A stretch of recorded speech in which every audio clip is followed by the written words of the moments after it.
हमारे दो ही रिश्तेदार, हमारे दो ही रिश्तेदार। ताली तो जोर से बजाओ तुम पे। अच्छा, हमने देखा है गांव में लोग बारात में बड़े नाचते हैं, बारात में खूब नाचते हैं, लेकिन भगवान के भजन में बड़ी शर्म आती है। अरे जरा मस्ती में झूम के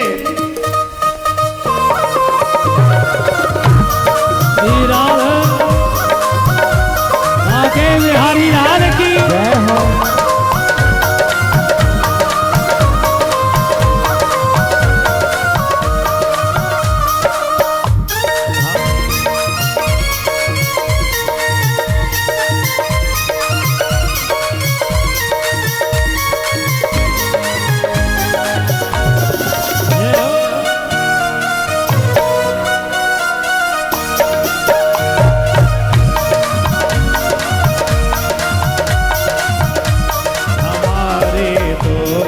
रिश्तेदार, हमारे दो ही रिश्तेदार, हमारे दो ही रिश्तेदार, हमारे दो ही रिश्तेदार। एक हमारी राधा रानी, एक हमारी राधा रानी, एक हमारी राधा रानी, एक हमारी राधा रानी। प्रिया कांत सरकार हमारे हो, हमारे हो, हमारे दो ही रिश्तेदार, हमारे दो ही रिश्तेदार। श्री राधे प्रिया कांत सरकार की जय हो।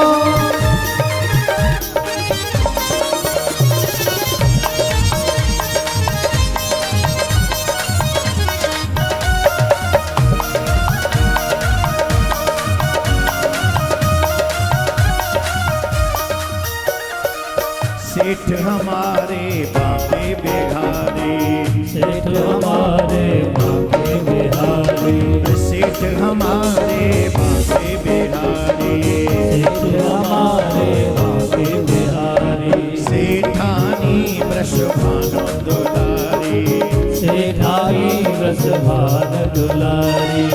जो कोई जपता राधे राधे, जो कोई जपता राधे राधे। जोर से बोलिए, एक बार जोर से बोलना पड़ेगा। क्या बोलना पड़ेगा? राधे। जो कोई जपता राधे राधे, जो कोई जपता राधे राधे, हो जाए भव से पार हमारे जय हो, हमारे जय हो, हमारे दो ही रिश्तेदार, हमारे दो ही रिश्तेदार। श्री राधे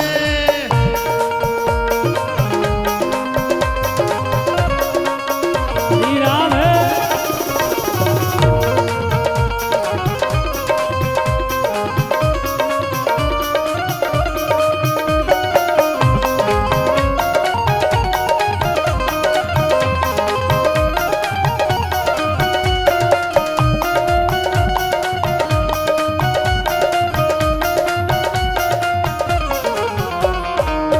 ममतामयी है राधा रानी, ममतामयी है राधा रानी, ओ ममतामयी है राधा रानी, ममतामयी है राधा रानी। हर बात श्याम ने इनकी मानी, बात श्याम ने इनकी मानी, हर बात श्याम ने इनकी मानी, बात श्याम ने इनकी मानी।